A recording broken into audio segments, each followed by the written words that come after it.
জবান থেকে 3টা গুনাহ সরায়া দাও, মিথ্যা বলা বন্ধ করে দাও, গীবত করা বন্ধ করে দাও, গালাগালি বন্ধ করে দাও। এরপরে 3টা নেক আমল চালু করো। 1 নম্বরে হাঁটতে চলতে উঠতে বসতে কার জিকির করব? 1 নম্বরে আল্লাহর জিকির। আল্লাহর জিকির, আল্লাহর নামের তাসবিহ পড়ো। সুবহানাল্লাহি ওয়া বিহামদিহি সুবহানাল্লাহিল আযীম, সুবহানাল্লাহি ওয়া বিহামদিহি সুবহানাল্লাহিল আযীম। পারা যাবেনি?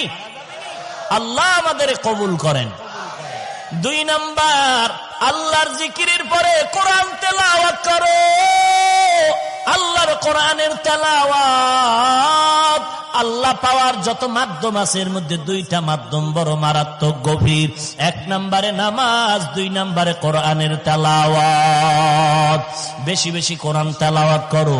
যদি কেউ বলেন হুজুর কোরআন তেলাওয়াত জানি না, কোরআন শরীফের যে কোন